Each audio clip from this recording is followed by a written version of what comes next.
Okay, so Assalamu alaikum everyone. This is Sumair Ali, and today we are going to start the biology interclass chapter number 1. The chapter number 1 name is homeostasis. पहले तो मैं आपको ये बताता चलूँ कि अगर यहाँ पर थोड़ी कोई डिस्टर्बेंस वगैरह की वॉइस वगैरह हो तो आप प्लीज़ इसको इग्नोर कीजिएगा और लेक्चर पे फोकस कीजिएगा।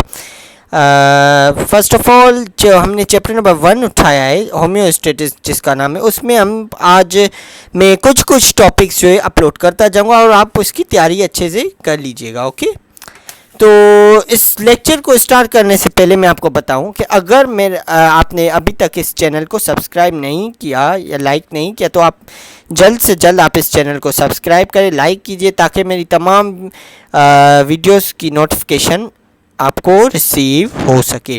तो आइए आज हम लोग जो है इसको डिस्कस करते हैं। पहले जो डेफिनेशन होम्योस्टेटिस की क्या है मैं आपको बताऊं। एक ऐसा मैकेनिज्म जो कि उस चीज़ में इन्वॉल्व हो कि वो मेंटेन करे internal as well as external environment of organism किसी सूटेबल लिमिट तक, किसी हद तक उसको होम्योस्टेटिस कहते हैं।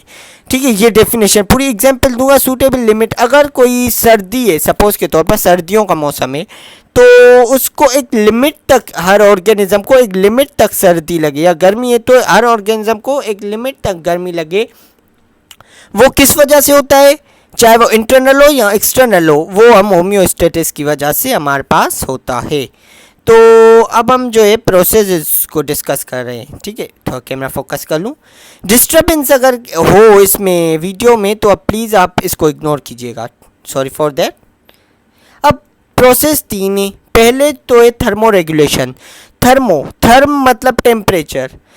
एक ऐसा जो है मैकेनिज्म जो कि बॉडी को टेम्परेचर और किसी ऑर्गेनिज्म की टेम्परेचर को एक लिमिट तक मेंटेन करके रखे, उसको हम थर्मो रेगुलेशन बोलते हैं। ठीक है, ये इसमें यही लिखा हुआ है। अगर मैं आपको पढ़ा भी देता हूँ, the maintaining of body temperature of an organism within the suitable limit is called as thermoregulation. मैंने आपको समझा कि किसी ऑर्गेनिज्म की बॉडी में जो टेम्परेचर है उसको मेंटेन करके रख के किसी सूटेबल लिमिट तक, एक हद तक, तो उसको थर्मो रेगुलेशन बोलते हैं। एक्सक्रिएशन का तो मेरे ख्याल से आपको पता ही होगा कि removal of excess unwanted and toxic material या toxic substance from our body is called excretion. ठीक है, किसी भी गंदगी, गलाजत वाली चीज़ों को या वेस्ट मटेरियल को आप बोल दें, उनको रिमूव करने में जो काम होता है वो एक्सक्रिएशन का होता है। ऑस्मो रेगुलेशन तो आपने नया वर्ड सुना है। ठीक है, the maintenance of osmotic pressure which is determined by relative concentration of solute. ये वाला प्रोसेस हमारे पास प्लांट्स में होता है कि ऑस्मोटिक प्रेशर को मेंटेन करके रखे किसी रिलेटिव कंसंट्रेशन, किसी हद तक, तो उसको हम ऑस्मो रेगुलेशन बोलते हैं। अब नेक्स्ट पे आते हैं, एक न्यू टर्म इस्तेमाल हुई है, फीडबैक मैकेनिज्म या फीडबैक सिस्टम। हम किसी टॉपिक को डिस्कस करने के बाद एक फीडबैक देते हैं, अपनी ख्यालात देना, तो उस चीज़ को हम फीडबैक बोलते हैं। The check and balance mechanism of homeostasis को हम फीडबैक बोलते हैं, फीडबैक सिस्टम। ठीक है, feedback system. Check and balance जो है आप बैंक वगैरह में भी आपने सुना होगा कि एक चेक एंड बैलेंस होता है। हर अपने लाइफ स्टाइल में कोई एक चेक एंड बैलेंस होता है मैकेनिज्म। उस चीज़ को चेक एंड बैलेंस, कोई चीज़ की कमी ना हो या कोई ज़्यादती ना हो, कोई इंक्रीज नहीं हो चीज़ या कोई कमी नहीं हो, उस चीज़ को चेक एंड बैलेंस बोलते हैं, और नॉर्मल रेंज में रहे, उसको हम फीडबैक मैकेनिज्म बोलते हैं। टाइप्स 2 हैं, नेगेटिव और पॉजिटिव। पॉजिटिव में क्या है कि positive response in the relation to any change in the internal environment is called positive feedback. The positive response एक ऐसा रिस्पॉन्स जो कि पॉजिटिव हो in the relation to any change in the internal environment. Internal environment, अंदर के environment में कोई change हो पर वो क्या हो, पॉजिटिव चेंज हो, तो उसको हम पॉजिटिव फीडबैक बोलते हैं। कैसे, अगर सपोज के तो when heat stroke increase in the so body temperature further increases. अब सुनिएगा, रमज़ान में जो है गर्मियाँ होती है बहुत, और अगर हम पानी का इंटेक नहीं करें और बाहर जाएं, होल द डे अगर बाहर हो रमज़ान में रोज़े की हालत में, तो हमारी बॉडी में डिहाइड्रेशन हो जाता है और हीट इंक्रीज़ बढ़ जाती है, हीट स्ट्रोक हो जाता है और डिहाइड्रेशन हो जाती है।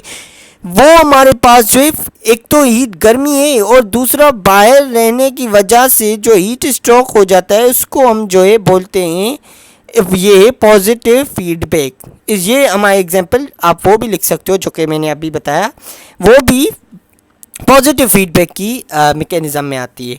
नेगेटिव फीडबैक में कोई नेगेटिव चेंज हो इन द बाहरी इन्वायरमेंट में उसको नेगेटिव फीडबैक बोलते हैं।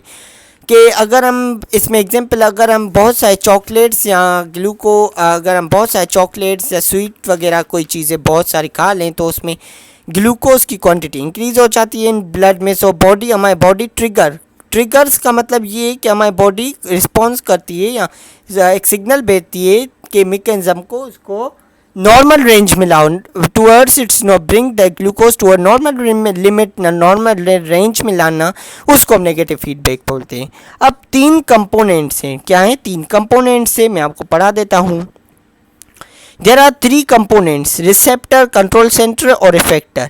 रिसेप्टर डिटेक्ट करने का काम करता है, कंट्रोल सेंटर ब्रेन में होता है और स्पाइनल कॉर्ड में, इफेक्टर रिस्पॉन्स का काम करता है। हम रिस्पॉन्स, कोई चीज़ आए और उसको हम रिस्पॉन्स करें, वो इफेक्टर। रिसेप्टर्स जो है हमारे पास क्या नाम है, रिसेप्टर 2 तरीके के होते हैं। एक नाइट में काम करता है रिसेप्टर और डे में काम करता है, ठीक है। Receptor it detect any change in the internal environment and convey it into control centre. ये एक तो अंदर के एनवायरनमेंट में कोई चेंज है और इसको कंट्रोल सेंटर मींस ब्रेन और स्पाइनल कॉर्ड में, अगर हमारे पेट में दर्द हो गया तो हम रिसेप्ट करेंगे, अरे यार हमें पेट में दर्द हो गया है। उसके बाद ये ही हमारे जल्द से जल्द हमारे कंट्रोल सेंटर ब्रेन या स्पाइनल कॉर्ड की तरफ ले जाए, वो हम इसको रिसेप्टर्स बोलते हैं। मैंने एग्जाम्पल भी दे दिया आपको, कोई भी एग्जाम्पल लिख सकते हो। अब 2 हैं, कंट्रोल सेंटर और इफेक्टर। इसके बाद हम रिसेप्टर की मदद से हम control centre receptor message control centre तक पहुंचने के बाद the message convey by the receptor when it reaches to the control centre it decide appropriate instruction. अब हमारे पास पेट में जो दर्द हुआ वो हमने कंट्रोल सेंटर की तरफ सेंड कर दिया मैसेज। अब कंट्रोल सेंटर एक इंस्ट्रक्शन, एक अप्रोप्रिएट आंसर निकालेगा कि हमें भाई कौन सी मेडिसिन जो है हमें इस्तेमाल करनी है। अप्रोप्रिएट आंसर भी आप लिख सकते हो, अप्रोप्रिएट आंसर कि हमें कौन सी मेडिसिन को इस्तेमाल करना है, ठीक है। अब उसके बाद इफेक्टर, द मैसेज और instruction is provided to a particular organs known as effector. एक ऐसी मतलब मैसेज या इंस्ट्रक्शन जो कि हमारे पास प्रोवाइड टू द किसी पार्टिकुलर ऑर्गन से आई हुई हो तो उसको हम इफेक्टर बोलते हैं, ठीक है। तो आज की इस वीडियो में हमने जो है कुछ बेसिक चीज़ें पढ़ ली हैं होम्योस्टेटिस की चैप्टर की। तो अब नेक्स्ट वीडियो में हम जो है ऑस्मो रेगुलेशन के हवाले से डिस्कस करेंगे। Thank you very much. अगर आपने मेरे इस चैनल को सब्सक्राइब नहीं किया है तो आप इस चैनल को सब्सक्राइब करें। Thank you very much. अल्लाह हाफिज़।